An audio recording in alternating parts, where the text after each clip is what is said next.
kami tiba di sini. Tentu putusan MK itu adalah putusan yang final, mengikat. Ya.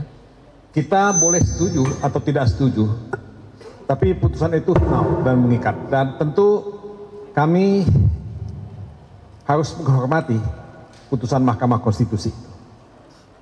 Nah, sebagaimana kita ketahui, ada 5 hakim yang menyepakati penolakan permohonan PHPU yang diajukan oleh pemohon. Dalam hal ini pemohon 03 Ganjar dan Mahfud. Ada 3 hakim yang dissenting. Jadi skornya itu 5-3. Nah, kalau kita bicara mengenai 5-3, ya, putusan ini tidak memberikan mandat yang penuh kepada Prabowo dan Gibran.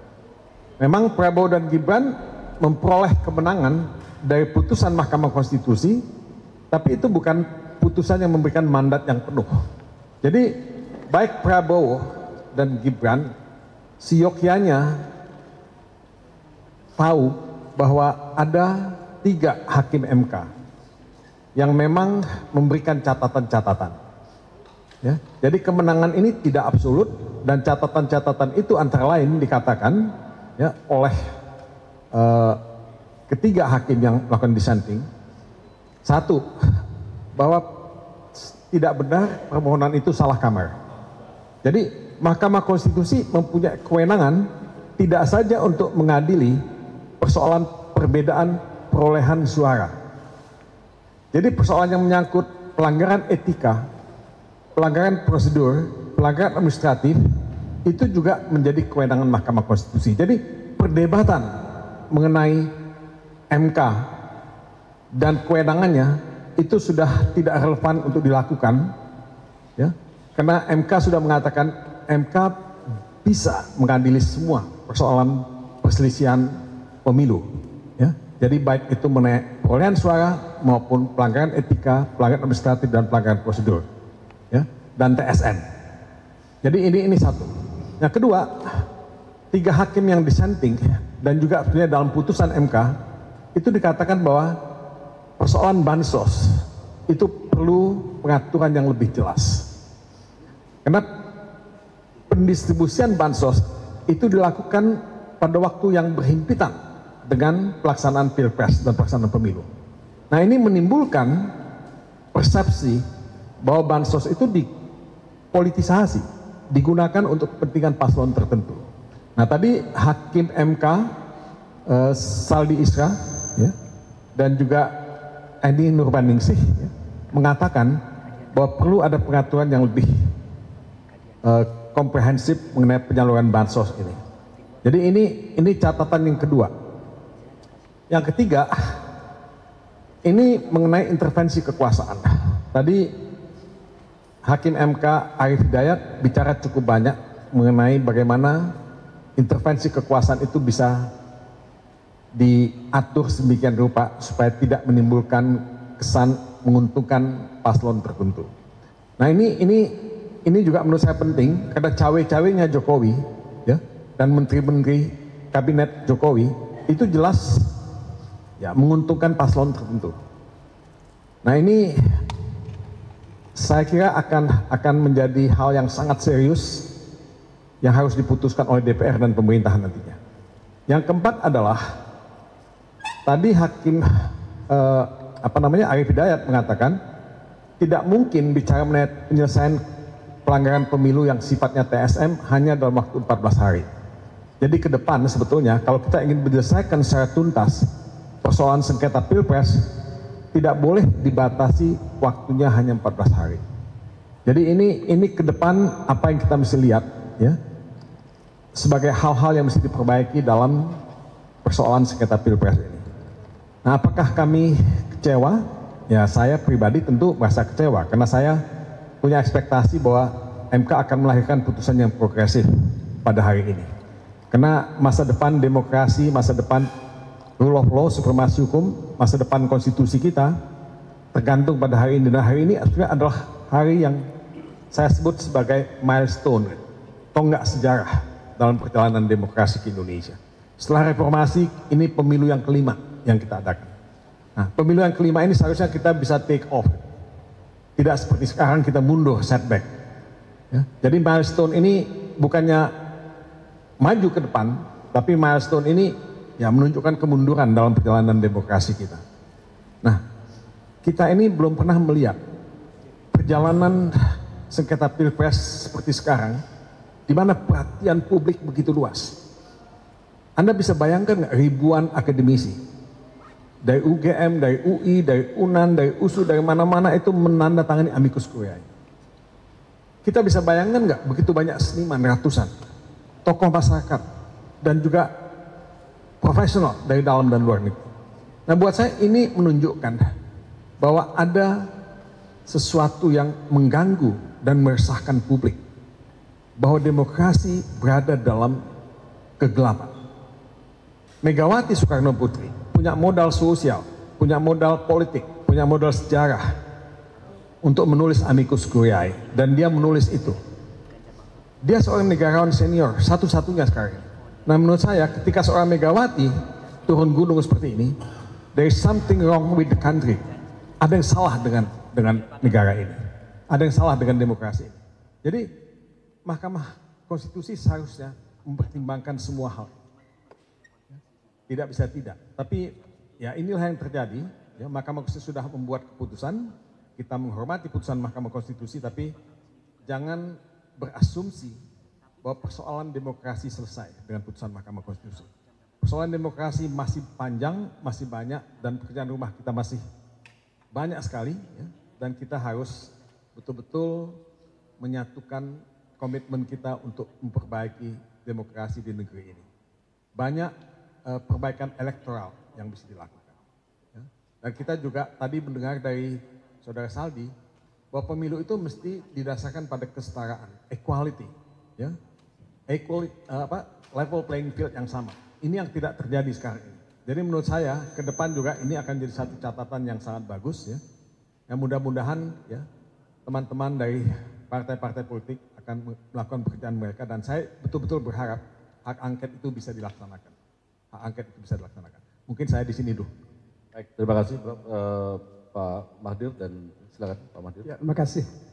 Saya catatan sesudah apa yang disampaikan oleh Bang Mulya tadi, ada satu hal saya kira yang kita mesti lihat untuk kepentingan kita ke depan, bahwa pertimbangan-pertimbangan yang disampaikan oleh Pak Saldi, Ibu Eni, dan Pak Arif tadi adalah mengenai keadilan substantif. Jadi bukan hanya sekedar bicara tentang keadilan prosedural. Saya kira ketika bicara tentang keadilan substantif ini, sebenarnya ini terjadi di banyak negara yang melakukan pemilihan-pemilihan presiden, yang ketika pemilihan presiden itu diuji di Mahkamah Agung atau di Mahkamah Konstitusi, mereka memutuskan bagaimana prosedur dan substansi dari persoalan pemilihan itu selalu mendapat tempat yang diutamakan. Itu satu, karena bagaimanapun juga seperti dikemukakan tadi dalam dissenting itu, yang perlu juga mendapat perhatian dari kita adalah keadilan di dalam hal pemilu ini, electoral justice. Ya, seperti tadi juga sudah disinggung oleh Bang Mulya bahwa electoral justice itu kan bisa saja terjadi kalau ada kesetaraan. Nah, saya kira ini catatan-catatan yang seharusnya bisa kita lihat ke depan untuk kepentingan bangsa kita yang akan datang. Meskipun kita bisa catat juga keterangan-keterangan atau pendapat dari ketiga hakim yang melakukan dissenting itu tadi, perlu adanya perubahan-perubahan peraturan-peraturan yang memang seharusnya itu sudah terjadi sejauh sebelum ini. Satu hal saya kira saudara-saudara yang terus terang yang membuat kita miris selama ini, bahwa baik KPU maupun Bawaslu, mereka acap kali lalai dalam melaksanakan kewajiban-kewajiban mereka. Saya kira itu tadi pendapat dari ketiga hakim yang menyampaikan dissenting tadi, di mana mereka menyampaikan bahwa harus ada perubahan terhadap peraturan-peraturan ini. Saya kira ini menjadi tugas kita semua untuk mencermati dan memperhatikan perubahan-perubahan itu akan terjadi seperti apa. Karena bagaimanapun juga bulan November nanti, beberapa bulan lagi kan kita akan pilkada serentak. Nah, kalau tidak ada perubahan peraturan, terus terang saya juga mempunyai kekhawatiran bahwa ini akan terus saja terjadi dan pasti akan merugikan kepentingan kita di masa yang akan datang. Saya kira itu tambahan dari saya, Pak Tommy. Makasih. Pak Henry, silakan Pak Henry. Terima kasih.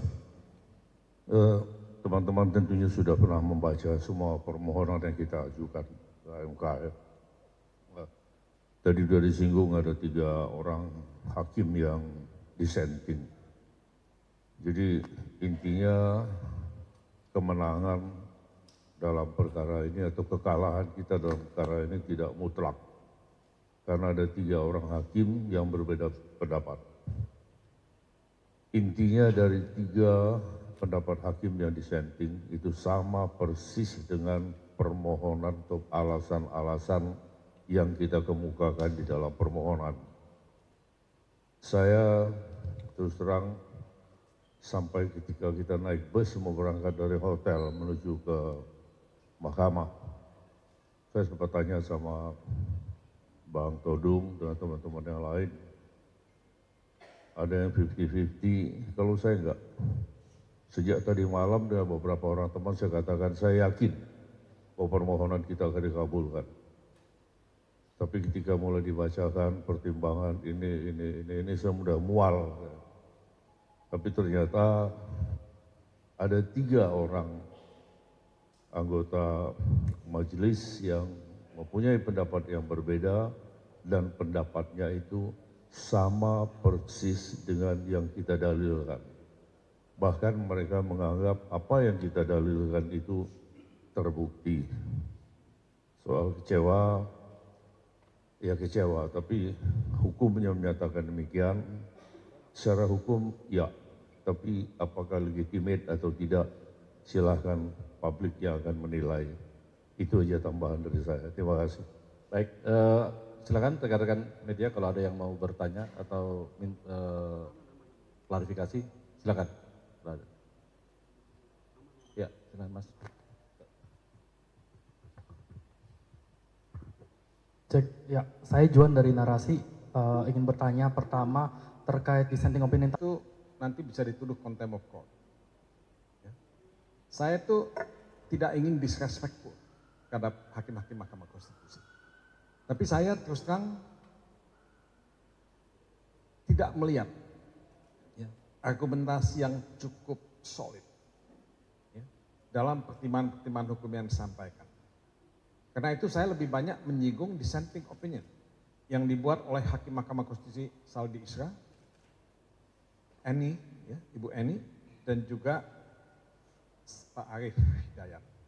Nah, ketiga dissenting opinion ini menurut saya memberikan satu nilai yang sangat positif buat kita dalam electoral reform, pembaruan elektoral di Indonesia. Ya. Nah, kalau kita melihat pendapat-pendapat dari beliau-beliau itu, saya kira sih kita punya harapan ya, untuk bisa melaksanakan pilkada yang lebih baik ke depan. Ya. Tadi saya sebut perlu ada pengaturan mengenai intervensi kekuasaan. Sejauh mana? Karena intervensi kekuasaan itu tidak diatur dengan cukup jelas dalam undang-undang. Sehingga penyalahgunaan fasilitas negara itu sangat gampang terjadi. Tadi dikatakan seyogyanya penyaluran bansos itu dilakukan ya, tidak berhimpitan waktunya dengan penyelenggaraan pemilu. Nah ini kan mesti dijabarkan, nggak bisa tidak. Ya. Tapi itu kan tidak kelihatan sebetulnya. Jadi orang sangat gampang untuk ya, melakukan penyaluran bansos, melakukan intervensi kekuasaan yang bisa ya, ditafsirkan sebagai abuse of power. Ya. Nah, hal-hal yang lain yang bisa disampaikan di sini adalah, saya kan 2 hal dari Pak Arief yang saya ingin kemukakan. Dia bicara mengenai defisit demokrasi. Nah, demokrasi kita mengalami defisit. Yang dikatakan oleh Pak Arief itu sama saja dengan apa yang dikatakan oleh The Economist, majalah The Economist, yang mengatakan demokrasi Indonesia itu demokrasi cacat.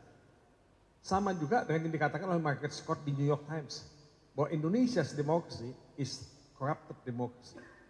Nah ini sama yang dikatakan oleh Pak Arief. Nah Arief juga bicara mengenai perlunya konstitusionalisme ditegakkan. Jadi bukan hanya bicara mengenai konstitusi, tapi konstitusionalis, paham konstitusional itu yang mesti diterjemahkan dalam keseharian kehidupan kita berbangsa dan bernegara. Jadi menurut saya hal-hal semacam ini menjadi sangat penting untuk kita lakukan ya. Dan kalau Anda tanya what next, ya itulah what next. Membangun konstitusionalisme, ya, membangun ya demokrasi supaya tidak defisit, ya, dan juga membuat regulasi yang jelas. Ya. Karena ketiga hakim MK yang buat dissenting itu jelas mengatakan bahwa bansos itu sudah dipolitisasi untuk kepentingan paslon tertentu. Nah ini yang tidak muncul pada putusan MK pada hari ini. Ya. Oke, itu aja. Baik, ada mau nambah?